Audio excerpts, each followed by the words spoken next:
Use समझ आ गया। और सिलेक्ट का मैंने आपका जहन थोड़ा सा चेंज किया। आपका जो जहन था ना, सिलेक्ट की कमांड ऐसे ही होती है, खाली ऐसे भी होती है। खाली डीबी बड़ा मजे की चीज है, डीबी में सिलेक्ट ऐसे भी चलता है। खाली सिलेक्ट एक कर लें वो डिस्प्ले कर देता है, ठीक है। और इवन ये डिले की कमांड होती है। सबसे नाम भूल गया, क्या नाम होता है नुमान डिले का इसका माई सीक्वल में? डिले के नाम से होता है, याद है?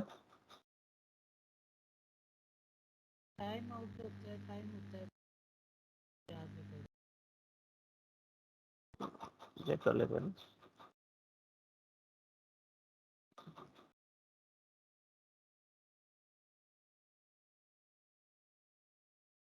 स्लीप होता है, स्लीप।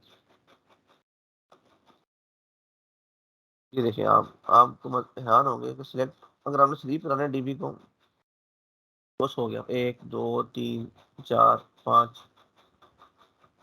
ये देखिए सिलेक्ट की कमांड सर के बहुत।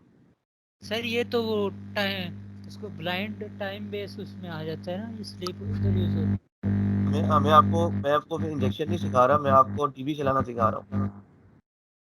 है। जी जी। और ये हम डेफिनेटली ये जो चीज़ है ये हम यूज ब्लाइंड सिग्नेचर में करते हैं।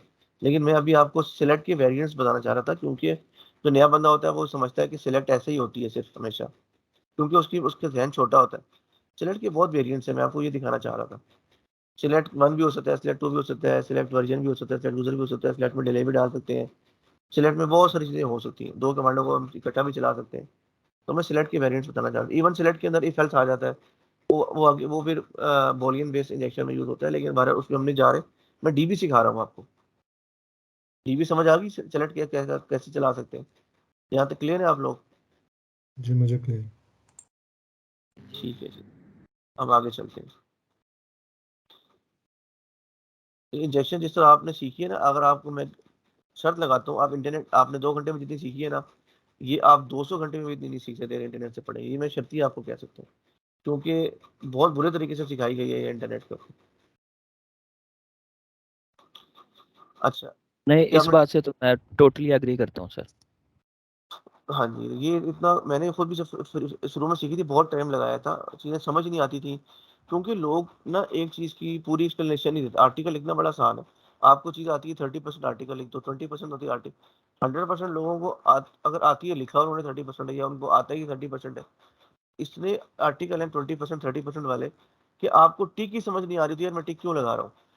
एक दो और तीन हफ्ते तक समझ नहीं आ रही थी टिक लगाने की क्या वजह है। आप अगर नेट पे सर्च करें कि वाई टू एड टिक इन, इसका जवाब भी आपको नहीं मिलेगा, आपको मिलेगा समझ ही नहीं आएगी।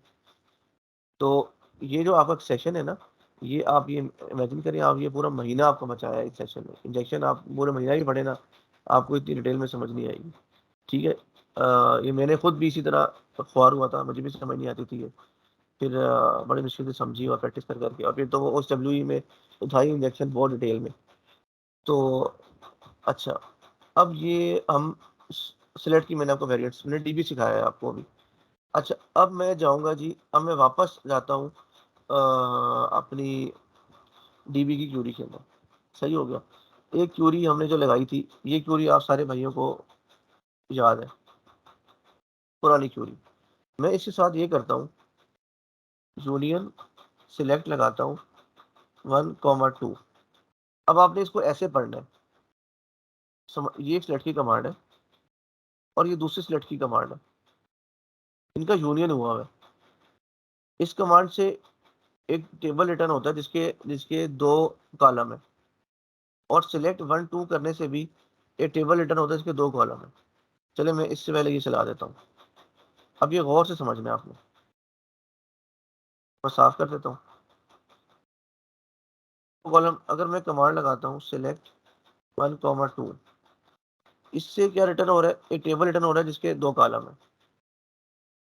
अब मैं इनको कॉन्केटिनेट कर सॉरी यूनियन के साथ चलाता हूँ, यूनियन सिलेक्ट 1 2। अब डीबी समझा, मैं आपको डीबी समझा रहा हूँ कि अगर एक ये कमांड होगी उसके साथ यूनियन 1 2 कर देंगे, अब क्या रिजल्ट आया ये देखिए। ये तो आया जो 1 2 था वो उसके नीचे उसी उसी टेबल में उसी कॉलम में नीचे 1 2 भी आ गया। तो ये दो सिलेक्ट की कमांड्स, इसको आप जरा गौर से देखें और इसमें कोई चीज पूछे, इसकी बेस पे मजीद आगे चलेंगे। और गौर करें और उसमें कुछ सवाल पूछें अगर आपको समझ नहीं आ रहा।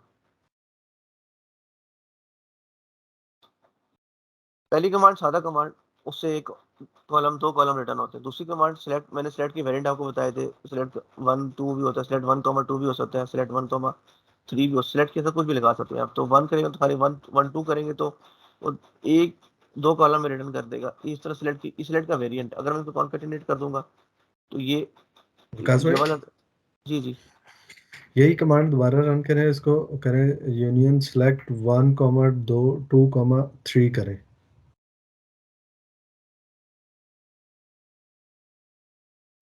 अच्छा ये आपने, अच्छा आपने ये टेस्ट केस आप आगे चले गए। अच्छा खुद चले, मैं इसको एक्सप्लेन कर देता हूँ। देखिए ये जो है ना, बेसिकली जो 2 यूनिट की कमांड्स होती है इनका एक असूल होता है। जब आप 2 सिलेक्ट की कमांड्स को यूनियन करते हैं ना, तो वो दोनों सिलेक्ट की कमांड ऐसी होनी चाहिए कि जो वो रिटर्न करे कॉलम सेम होने चाहिए उनके। अगर एक सिलेक्ट की कमांड कॉलम रिटर्न करती है 2 और एक सिलेक्ट की कमांड कॉलम रिटर्न करती है 3, जब उसका यूनियन करेंगे तो एरर आ जाएगा। यूनियन का असूल ये है कि 2 सिलेक्ट की कमांड्स वो साथ यूनियन करनी है जो same number of columns return करती है। इसका रूल, तो ठीक आपने है। रूल को वायलेट किया, आपने 3 7 चला दिए, ठीक है, वो आपने गड़बड़ कर दी है। और ये देखिए आपने चलाया ये कमांड सिलेक्ट 1 2 3, 3 कॉलम रिटर्न करती है। अगर मैं इसके साथ यूनियन करूं और ये 2 रिटर्न करता है 1 2, अब एक यूनियन डिफरेंट एक नंबर ऑफ ट्राई कॉलम। और करते हैं। वही जो कमांड आपने ऊपर रन की ना 1 2 वाली, तो उसमें 2 उड़ा दें और सिर्फ 1 रहने दें यूनियन के बाद, यूनियन सेलेक्ट 1 ओनली। मेरा ख्याल है अब एरर नहीं देगा। नहीं अब एरर आएगा, क्योंकि इससे एक कॉलम रिटर्न होता है, सिलेक्ट 1 से एक कॉलम रिटर्न होता है और इस कमांड से 2 कॉलम रिटर्न होते हैं। तो ये ब्रेक कर जाएगी। ये ब्रेक कर जाएगी। ये चीज़ आपने ना समझनी है। इसमें मैं इसको इधर बना देता हूँ। ये बड़ा एक और इम्पोर्टेंट कॉन्सेप्ट है इसके अंदर कि एक सिलेक्ट की कमांड है, उसके आगे जो भी है, जो भी एक्स वाई जी है, ठीक है, यूनियन लगा, एक सिलेक्ट की कमांड है उसके आगे कोई भी एक्स वाई जी है, इसमें होना ये चाहिए ये रिटर्न करे कॉलम, मिसाल है ये रिटर्न करता है कॉलम एन और ये है जी यूनियन, और दूसरी को भी same number of column return करने चाहिए। तो ये कमांड, ये मैं नहीं कहता, ये सीक्वेंस सिंटैक्स कहता है। तो इसको आपने ऐसे पढ़ना है, यूनियन को अलग समझे। और लोग ना कभी लेफ्ट टू राइट रीडिंग होती है, कुछ जगह लेफ्ट टू राइट नहीं करनी होती, कुछ जगह आपको करनी होती है। इस तरह समझे, आपको अब ज़रा अच्छा लगेगा। एक यूनिट की कमांड है, उसमें 2 सिलेक्ट की कमांड आपने इकट्ठी चलाई है, तो इनका जो रिटर्न है वो दोनों का सेम नंबर ऑफ कॉलम होना चाहिए। तो ठीक है, ठीक है ना। और ये देखिए समझ आइए, मैंने एग्जांपल बना दी। कॉलम एन का मतलब ये है कि मिसाल है यहाँ पे अगर 2 कॉलम रिटर्न हो रहे हैं तो यहाँ पे भी 2 कॉलम रिटर्न होने चाहिए। सही है, ये एक मैंने जेनेरिक से फार्मूला बना दिया। तो आपने इसको ऐसे पढ़ना है कि एक यूनियन है, उसके आसपास 2 सेट की कमांड है, वो कमांडें डाल दी है जो कि same number of column return कर रही है। अब यहाँ तक इसका बात समझ आ गई। इसका यूज केस कुछ ऐसा बन सकता है कि लाइक अगर आपको जो पहली वाली कमांड है वो तो आपको पता लग गई कि उसके 2 कॉलम रिटर्न हो रहे हैं, तो इट मीन्स कि आपको उसके टेबल का फॉर्मेट समझ आ गया कि वो 2 कॉलम वाला टेबल है। तो फिर आप जो सेकंड कमांड दे रहे हैं उसके अंदर आप एक में बेशक कोई फजूल चीज़ डाल दें, लेकिन आप यू मेक श्योर कि आप 2 कॉलम वाला है और दूसरे कॉलम में आप अपनी जो भी कोई आप चीज़ फीड करना चाह रहे हैं या इंजेक्ट करना चाह रहे हैं वो दूसरे में डालें, सो दैट के वो ब्रेक ना करे और वो उसी फॉर्मेट को फॉलो करते हुए रिस्पांस जनरेट करे। अभी अगर आप लोगों ने फोरम की बात पे गौर किया होना, फोरम भाई अभी सही तरह हैकर नहीं बने, उन्होंने मासूमाना बात कर दी है। ठीक, इन्होंने बात की डेवलपर के हिसाब से कि जी एरर नहीं आना चाहिए। अभी आप हैकर नहीं बने, हैकर की तो कोशिश ही ये है कि एरर आए। अब देखें, आपने डेवलपर के हिसाब से बड़ी अच्छी बात की है कि जी मैंने ऐसी कमांड बनानी है जिसमें कि मेरे कॉलम सेम हो तो एरर ना आए। ठीक है जी, ये बन गई कमांड, बहुत अच्छी बात है। सर ये तो यही तो मसला है, हमें ये तो हमने ये चीज़ हमने नहीं कर, हमें ये करना है। अब ये अभी हमें देखिए इवेंचुअली क्या होगा, ब्लैक बॉक्स पेन टेस्टिंग, आपको नहीं पता वो जो कमांड पीछे सोर्स कोड में लिखी है वो कितने कॉलम रिटर्न कर रही है। तो आपका पहला क्वेश्चन ये है कि मैं यूनियन कर लूंगा 2 कमांडों को, ठीक है, यूनियन कर लूँगा 2 कमांड को, लेकिन मुझे ये कैसे पता लगेगा जो कि मेरी बैकएंड पे जो कोड में कमांड लिखी है कितने कॉलम रिटर्न कर रही है। वो कॉलम पता लगेंगे तो मैं अगली यूनियन की कमांड उसके साथ जोड़ूंगा ना। और इस बात को समझाने के लिए मैं आपको एक बात और बता दूं कि मुझे यूनियन की कमांड जोड़नी क्यों है। अभी तो मैंने 1 2 लिखे है ना, 1 2 तो डमी एग्जांपल थी, मैं ये लिखूंगा ना सर, तो मुझे मुझे मेरे लिए वैल्यूएबल इन्फॉर्मेशन आ गई। 1 2 तो सिर्फ समझाने के लिए था ना, मेरे लिए तो ये चीज अहम है। तो मुझे जी यूनियन की जी कमांड जी, मैं यही कह रहा था कि हमें उसका अगर फॉर्मेट पता लग गया कि कितने, यानी ये तो सवाल अपनी जगह मौजूद है कि हमें एक अनदर मेथड से हमें पहले ये आइडेंटिफाई करना है कि कितने कॉलम्स एग्जिस्ट कर रहे हैं डेटाबेस के अंदर। लेकिन द मोमेंट हमें वो पता लग गए तो अब हम जो अगला पीस ऑफ कमांड क्राफ्ट करेंगे आफ्टर द यूनियन, वो इस तरह करेंगे कि वो वी मेक श्योर कि अब इसमें ये जो कमांड अभी आपने रन की इसमें जो आपने टू लिखा है उसका हमें कुछ फ़ायदा नहीं है, हमें कोई लेना, वो एक फजूल हमने चीज़ वैसे just to make up the same format of database table, ठीक है। तो आपने जो वर्जन था वो असल आपकी रिक्वायरमेंट थी वो आपने डाल दी। मैं यही पहले कह रहा था कि इसका यूज़ केस ये हो सकता है कि आपको ये जानने के लिए कि लाइक आपको अगर टेबल्स का पता है, टेबल के कॉलम्स का नंबर ऑफ कॉलम्स आइडेंटिफाई हो गए, तो आप उसी फॉर्मेट को फॉलो करते हुए यूनियन यूज़ करेंगे, यानी कि आप उसमें फिर गलती ना करें। लेकिन अगर इन केस इस केस में अगर आप टू ना लिखते आखिर में तो ये एरर दे देता, ये आपको रिस्पांस जनरेट ना करता। मैं ये कह रहा था। हाँ जी, सही है, बिल्कुल ठीक है। ये आप देखें, ये हम आते ना इससे ही कह रहे हैं आप, ये कमांड है आपकी,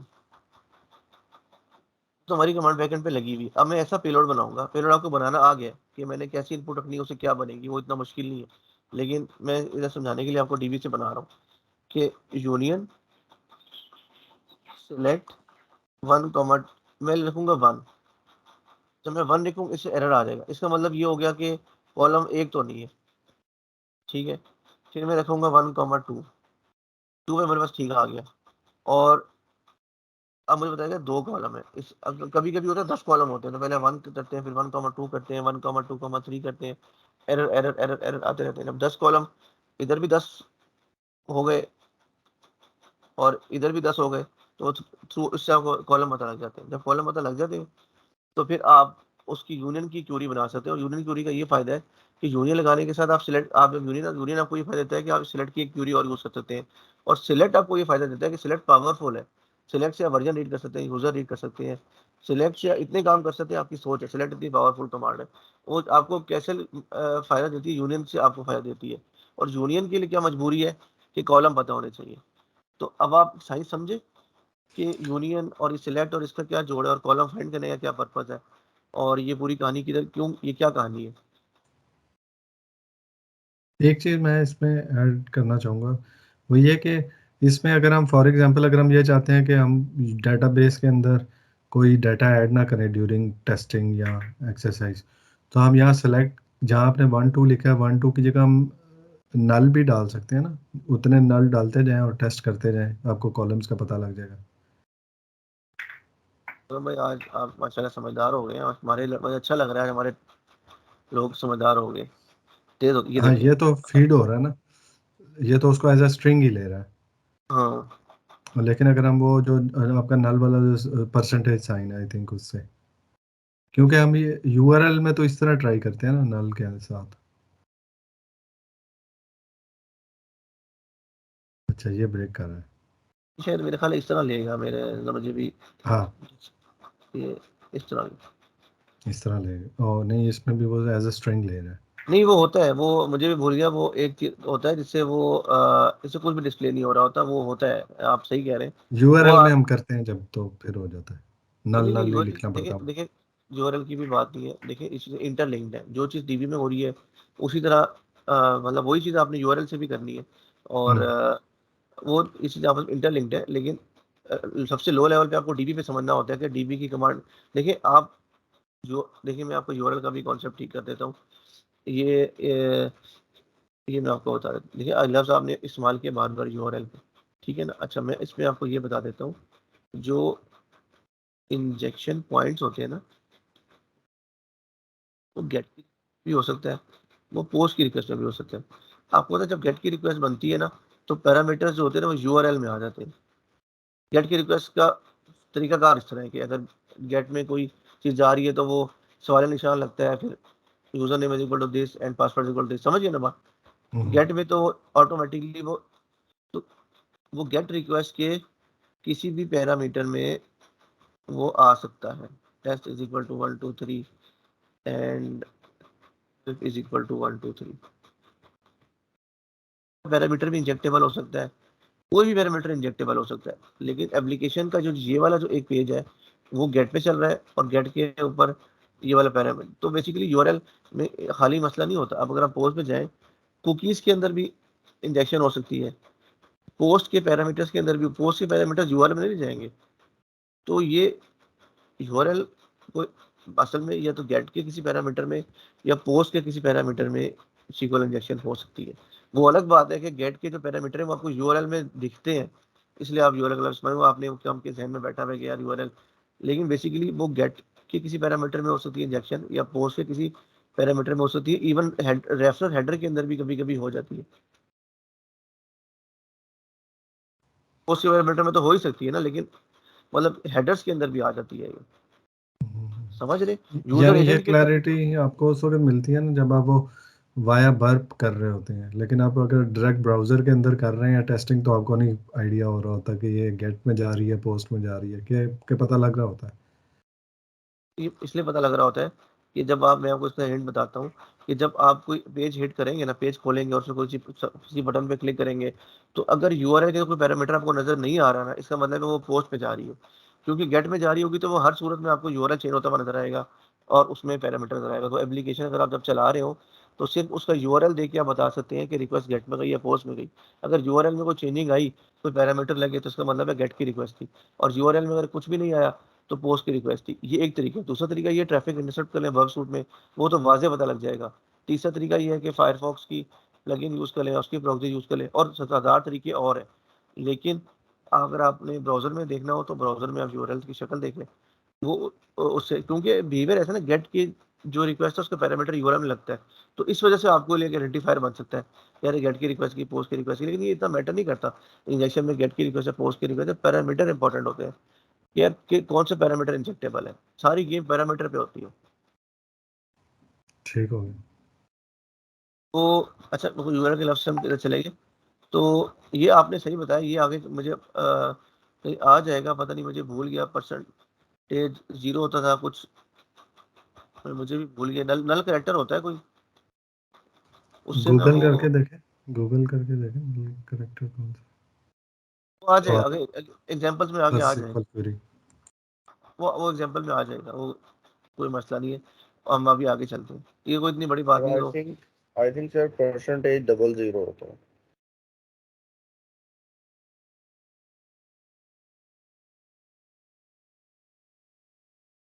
अच्छा,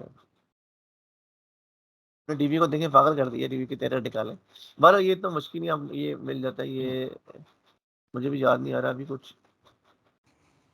सर 15 मिनट्स टू गो। अब आगे चलते हैं। अब आपने ये, अच्छा, आपने आपने कॉलम निकाल लिए, ठीक है ना, इस तरह। अब यही काम आप चाहते हैं मैं यहाँ पे कैसे करूँ? ठीक है जी, ये हमारी इनपुट है 1, ये तो ठीक थी, ठीक है जी। अब आपने ना वो, हम एक इनपुट बना लेते हैं। अब आप कैसे, मैं आपकी यहाँ बनाना सिखाता हूँ आपको। ये था ना आपकी, आप कमांड को लिखें, ऐसे बनाते हैं पेलोड, ऐसे बनाते हैं। मैं पेलोड बनाने का तरीका आपको बता रहा हूँ। आप क्या करना चाह रहे हैं, आप क्या सोच रहे हैं, आप कितने नंबर ऑफ कॉलम्स निकालना चाह रहे हैं, पेलोड कैसे बनाएंगे? आप कहेंगे यार मैं यहाँ पे रखूंगा 1, इसको भी मैं साइड पे कर देता हूँ, 1 टिक रखता हूँ, ये मेरी कमांड ठीक हो गई, ठीक है। फिर मैं रखता हूँ, ये मेरी एक सिलेक्ट की कमांड बन गई, मैं रखता हूँ यूनियन और सिलेक्ट रखता हूँ, और रखता हूँ 1, और रखता हूँ कमेंट। फिर बेशक मैं इसको ज़रा करीब करीब कर लूँ, मैंने समझाने के लिए दूर दूर कर दिया था। पेलोड है जो हमने, ये हमने तैयार किया, बाकी तो ऑलरेडी पहले से आ रहा था। मैं इसको हिट करता हूँ,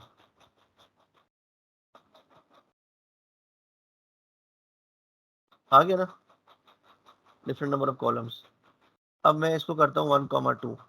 देखिए यहाँ देखने में बड़ा भोंडा सा लग रहा है, ये बनता है पेलोड हमेशा ऐसे बनता है। मैंने आपको तरीका बताया है कि आप पहले क्यूरी रखते हैं, फिर क्यूरी के अंदर फिल करते हैं ऐसी वैल्यू कि आपकी वैलिड क्यूरी बन जाए। तो ये आप जब आप डीबी आपको आ जाएगा तो आप आराम से बैठ के वैलिड क्यूरी बना लेंगे और फिर उसमें से इतना पार्ट उठाएं जो आपने बनाया है। मैं तो ऐसे करता हूँ, मैं आपको सही तरीका बताऊँ, मैंने ऐसे करके ना जी, ये है ना इनपुट, ठीक है जी, मैं इसको जरा ऐसे कर लेता हूँ, थोड़ा सा इसमें गैप डाल दिया, तब ये 1 हो गया, ये टिक हो गया। अच्छा ये मेरा ये वाला बराबर हो गया, तो यूनियन हो गया, सिलेक्ट हो गया, 1 हो गया और कमेंट हो गया। तो मुझे ना देखने में आसानी होती है कि ये वाला पार्ट था, ये तो फिक्स कोड के अंदर था और ये मेरी इनपुट है। तो अब जब इधर से डालेंगे आपको इतना भोंडा नहीं फील होगा कि यार मैं क्या कर रहा हूँ, क्योंकि लोग यहाँ से समझने की कोशिश करते हैं, ऐसे नहीं होता। आप क्यूरी देख के पेलोड बनाते हैं, क्यूरी तो आपको सही समझ आती है। अगर आप इधर से सीखते रहे ना, सारी जिंदगी नहीं सीख सकते कि यार ये क्या हो रहा है, क्योंकि ये सेकंड स्टेज है। फर्स्ट स्टेज ये होती है कि आप क्यूरी रखते हैं और क्यूरी के अंदर रख के एक ऐसी वैल्यूज डालते हैं कि आप उससे एक पर्पसफुल क्यूरी बनाते हैं, तो उसमें से वो पार्ट पिक करके आप इधर रखते हैं। लेकिन समझाने वाले इस तरह नहीं समझाते, तो इसको भी समझ ही नहीं आता। अब मैंने 1,2 रख दिया, देखिए 1,2 से क्या हुआ, वाह, 1,2 से तो मेरे पास कोई एरर नहीं है, इसका मतलब है 2 कॉलम है। और मैं इसको साफ करता हूँ, मैंने आपको साफ करें, मुझे 1 नहीं चाहिए, मैं कहता हूँ यार ये ठीक है। तो अब मेरे पास जो एडमिन है वो भी उड़ गया, ठीक है, मेरे पास सिर्फ जो मैं चाह रहा था 1 और 2 रह गया। अब देखें, अब इस एग्जांपल में ना आपकी ये वो जो उड़ाने वाली बात थी कि पिछला हाँ हिस्सा क्लीन अप कर दिया, वो यहाँ क्लियर हो रही है। एक तो ये, दूसरा मैं हाँ ये कह रहा था कि जो इसके अंदर मेरे वो बात इसमें, हाँ, वो जो अभी आप उस पे जाएं नोट पैड पे, जो फर्स्ट पीस ऑफ इंफॉर्मेशन है, जो पहला पीस ऑफ कमांड है, ये वाला जो हाँ है, select first use first name and last name, हाँ। ये क्वेरी आपको कैसे आइडेंटिफाई होगी अगर आपको सिर्फ उसका यूआरएल का ही एक्सेस है, लाइक आप सीएलआई के थ्रू नहीं कर पा रहे, तो कैसे आपको पता लगेगा कि ये कमांड स्ट्रक्चर ये है? देखिए सोर्स कोड से, हमने सोर्स कोड से निकाला था ना ये पीस पूरा। एग्जैक्टली, लेकिन आपका सवाल अच्छा है, ये सवाल कि मतलब क्यूरी, सेकंड क्यूरी कैसे पता लगेगी। मैं आपको हाँ, सारा सिखा रहा हूँ, क्यूरी पे बनता है। देखिए क्यूरी कैसे अगर आप सोर्स पर एनालिसिस कर रहे हैं आपको क्यूरी पता लग जाएगी। एक सिनेरियो दे रहा हूँ, ये तो ओके हो गया काम। अगर आप ब्लैक बॉक्स पेन टेस्ट कर रहे हैं तो आपको क्यूरी नहीं पता लगेगी, हम्म, ऐसे ही है, हम्म, नहीं आपको पता लगेगी। उसके दो थे, एक तो है कॉमन सेंस, एक है एक्सपीरियंस, दूसरा है अजम्पशन। बिलीव मी, आपको हैरत होगी लेकिन लोग ऐसे समझाते नहीं है। आपको एक पेज का बिहेवियर देखते हुए बैक एंड पे खुद क्यूरी बनानी पड़ेगी अपनी कि यार क्यूरी मैं क्या करूंगा। मैं जिस तरह का पेज है ना, आईडी ले रहा है, तो मैं इसका ये बनाऊंगा, एक मिनट।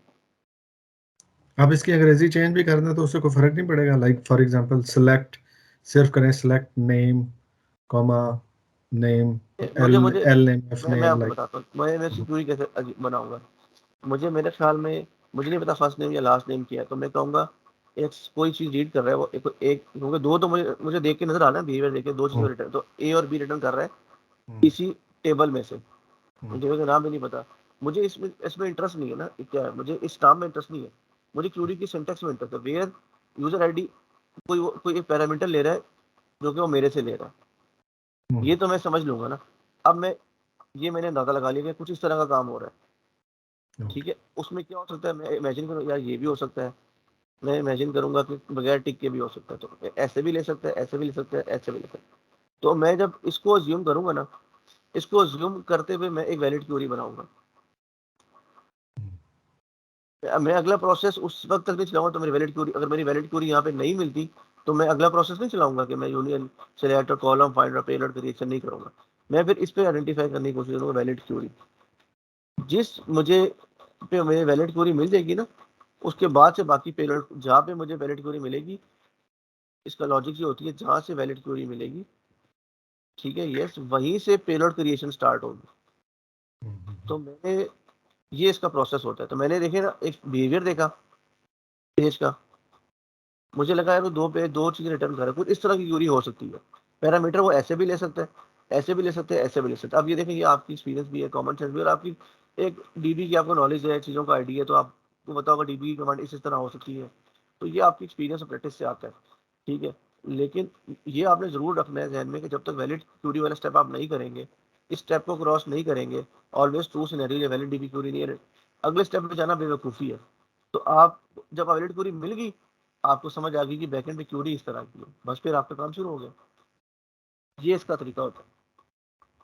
तो अगर मैं इसको सारे को समराइज़ करूँ मोटा-मोटा, तो अभी तक ये है कि स्टेप 1 ये है कि आप वो जो टिक से टेस्टिंग करते हैं और टेस्टिंग करके उसका बिहेवियर असेस करने की कोशिश करते हैं और एनालाइज़ करते हैं।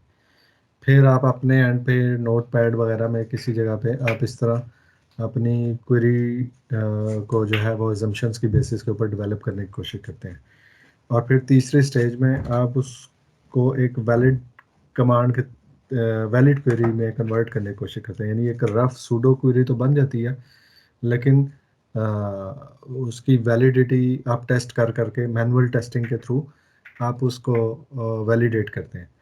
अच्छा, जब वो क्वेरी आपको वैलिडेट हो जाती है तो फिर उसके बाद अगली स्टेज जो चौथा स्टेप आएगा वो फिर है पेलोड क्रिएशन, कि जो अभी आप कर रहे हैं इस वक्त। तो ये 4 स्टेप्स हैं इस वक्त अभी एग्जैक्टली, तक। अच्छा ऐसे ही है, ऐसे ही चीज़ है। बस वैलिड क्यूरी आइडेंटिफाई कर, तो मैंने क्योंकि सिर्फ आपको समझाने के लिए था ना, तो मैंने आपको पहले से क्यूरी हमने कोड में से रीड की हुई थी, तो हम उसको बेस आपने देखा है, मैं सारा कुछ क्यूरी को देख के बनाता हूँ। और मजे की बात की दुनिया SQL इंजेक्शन पढ़ा रही है, ब्लैक बॉक्स पर्सपेक्टिव में यहाँ पे पेलोड डाल रही है, वो आपको बला लगते हैं कि यार ये क्या है, ये कौन सी दुनिया है, ये एलियन मैं लग रहा है। जी, मैं दुनिया एक में चीज़ कहूँगा, मैंने वो देखा उसमें सीक्वल मैप में आपने जो एक्सपीरियंस किया होगा कि उसमें सबसे मुश्किल काम आपको वो parameters identify, injectable parameters identify करना और उसके मुताबिक जो क्वेरी को ड्राफ्ट करना है ना, वो सबसे मुश्किल काम है। वहाँ तक आपकी जान लग रही होती है। उसके बाद जब आप वो कर लेते हैं तो उसके बाद वो फिर इजी हो जाता है वो सारा, वो फिर स्टैंडर्ड कमांड्स हैं वो चलाते जाएं तो सारा कुछ निकलता जाता है। लेकिन यहाँ तक ही असल लर्निंग पीस है। हाँ जी, ऐसे ही है। लेकिन अभी अभी इसमें होगा ना OSCP वाले एग्जाम में, मैं आपको इसमें भी आपको हिंट दे देता हूँ। इसमें वैसे मैंने पहले भी इससे जिक्र किया काफ़ी दफ़ा, लेकिन मैं दोबारा आपको देखिए, दो चीज़ें होंगी। आपको या एप्लीकेशन मिलेगी जो कि स्मॉल एप्लीकेशन होगी, और जो कस्टम एप्लीकेशन होगी, उसमें आप SQLi को टेस्ट कर सकते हैं बिहेवियर को असेस करते हुए, ठीक है। दूसरा क्या होगा, एप्लीकेशन मिलेगी आपको, या बिग होगी, या उसके अंदर, और उसके अंदर क्या होगा, उसके अंदर कोई ओपन सोर्स एप्लीकेशन चल रही होगी, लाइक वो PHP माई आपको एडमिन टाइप की। फ्लाइट पाथ में उसने हमने देखी थी, एक्सप्लॉयर डीबी पे लैंड करेगी, एक्सप्लॉयर डीबी पे आपको सिंक्रोनाइजेशन नजर आएगा, उस पर आपको पैरामीटर भी नजर आ जाएगा, और उसके ऊपर आपको पेलोड नजर आ जाएगा। फिर आपने उस पैरामीटर को अपनी इन्वायरमेंट में ट्रेस करना है, उससे आपका यूआरएल पाथ चेंज हो और आपने उसको एग्जीक्यूट करा। तो दो तरीके से आप के ऊपर आ सकता है। अगर वो छोटी एप्लीकेशन देंगे तो उसमें चांसेस ये होगा, और वो कोई कस्टम एप्लीकेशन नहीं, मतलब कस्टम होगी, कोई ओपन सोर्स नहीं होगी, तो उसमें चांसेस है कि वो आपसे आपकी वनरेबिलिटी टेस्ट करवाएंगे, वेरिफिकेशन आपको आती है नहीं आती। लेकिन एक बड़ी एप्लीकेशन है, उसमें 1000 सफ़े हैं, तो वो उसमें आपसे इंजेक्शन भी टेस्ट करवाएंगे, आप हर दफ़े में जाके इंजेक्शन टेस्ट करें। वो आपको फिर फ्लाइट डीबी पे लैंड करवाएंगे, आप इनोवेशन करेंगे, आपको फ्लाइट पाथ, आपको शफकत, आपको कोई शफकत कोई एप्लीकेशन आपको मिलेगी, वो आपको डीबी पे लेके जाएगी, वहाँ से आपको वनरेबिलिटी मिलेगी, वनरेबिलिटी में आपको यूआरएल भी मिलेगा, पैरामीटर भी मिलेगा। ठीक है, यूआरएल नहीं कहना चाहिए वैसे, इनफैक्ट पैरामीटर कहना चाहिए, गेट का या पोस्ट का पैरामीटर भी मिलेगा। वो पैरामीटर आपको ट्रेस करना होगा कि वो जिस रिक्वेस्ट में जा रहा है, वो रिक्वेस्ट आपको ट्रेस करनी होगी। थोड़ा बहुत अक्सर पाथ का फ़र्क होता है, एक्सप्लॉयर डीबी में एप्लीकेशन का पाथ और होता है, आपका और होता है, वो आराम से ट्रेस हो जाता है। उसके बाद आपको पैरामीटर को वो पेलोड ट्राई करना है, और वो हो सकता है कि पेलोड ब्लॉक हो रहा हो, तो आपको फिर सिंपल टिक से स्टार्ट करें और वहाँ से अपना पेलोड डेवलप कर लें। और आप वो फिर उसमें, मतलब उसमें हम हर्डल्स पे बात करेंगे, तो कि उसमें इसमें प्रोटेक्शंस क्या होती है, उसको बाईपास कैसे करते हैं, वो अलग एक स्टोरी है। लेकिन अभी फिलहाल ये है कि इंजेक्शन तो समझना चाहिए, तो मतलब वहाँ पे अच्छा, इन्वायरमेंट इसकी इस हेडिंग लगा दें, इस स्लाइड की हेडिंग।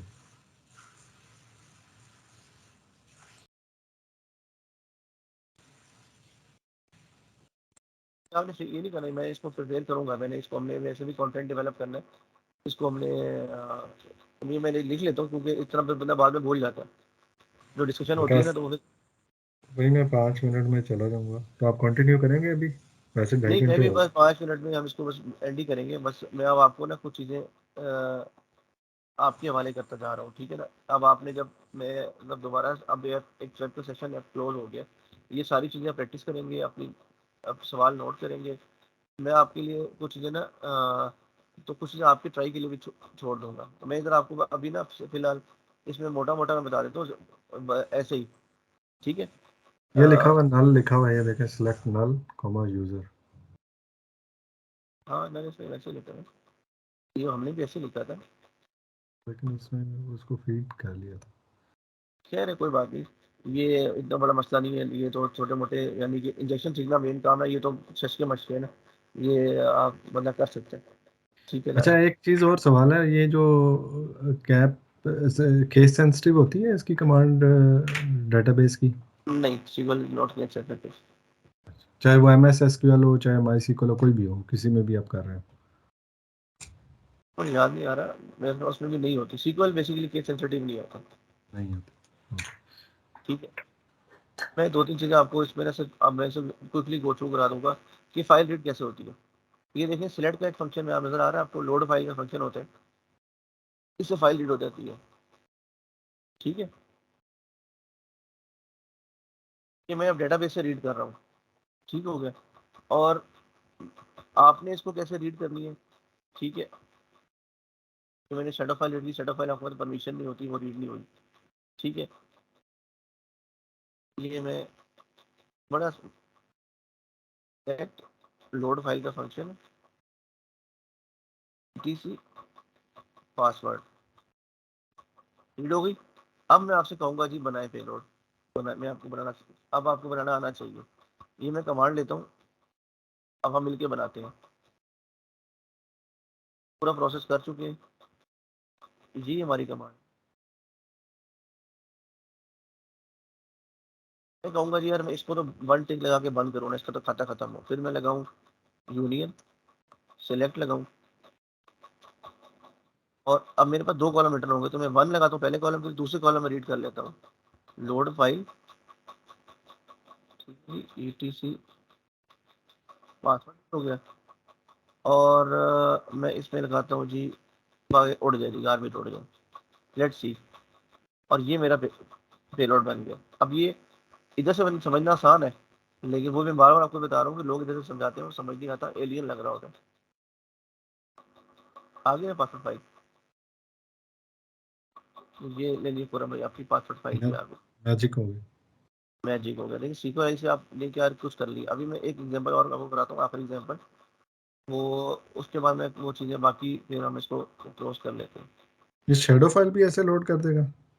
शेडो फाइल भी आ सकती है अगर परमिशन हो, लेकिन आपको पता है शेडो फाइल्स की परमिशन टाइट होती है, वो सिर्फ रूट को एक्सेसिबल होती है, तो शेडो फाइल इसलिए नहीं आती, ठीक है। अभी सीक्वल आई तो RC है। अच्छा, एक फंक्शन होता है इसमें, ये देख रहे हैं आप, सिलेक्ट में अब मैं क्या कर रहा हूँ, मैं एक फंक्शन होता है आउट फाइल का, ये जो इसमें मैं अभी आपने किया, ये SQLite to RC था, हाँ? जी। अब मेरे पास ना ये देखो सिलेक्ट है, इसमें मेरे पास लिखा जी मैंने फॉरम वाई।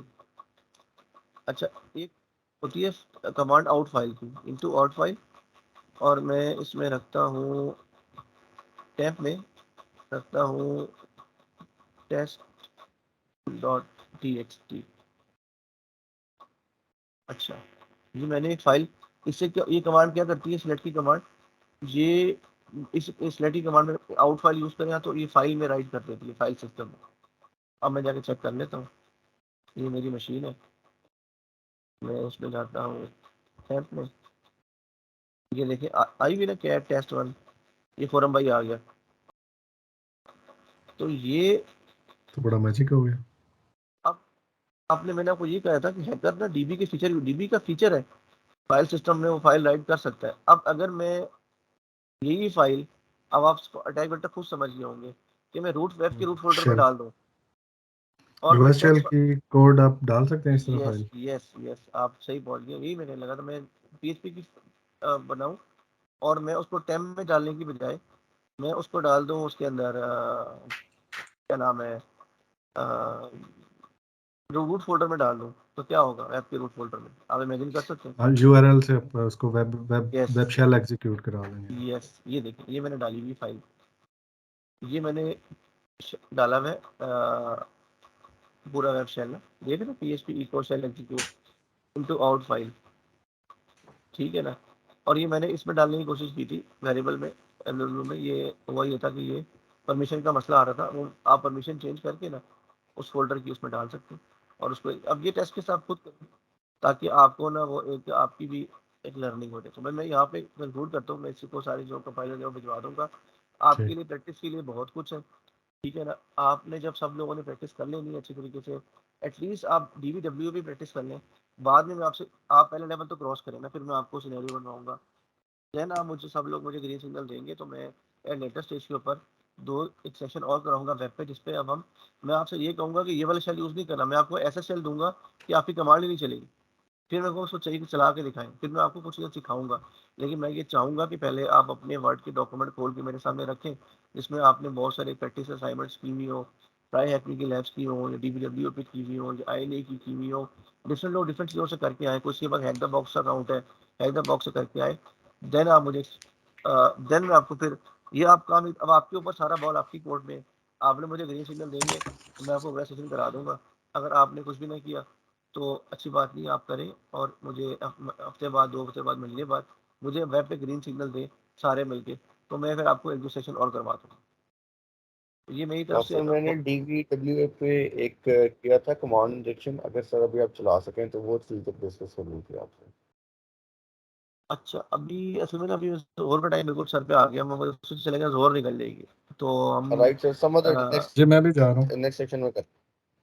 ये ना आप इंशाल्लाह, मैं इधर ही हूँ इंशाल्लाह। आपको मैं इस पे 1 2 3, जब तक आपकी तसल्ली नहीं होगी ना, मैं आपको सेशन इस वेब पे और भी दूंगा।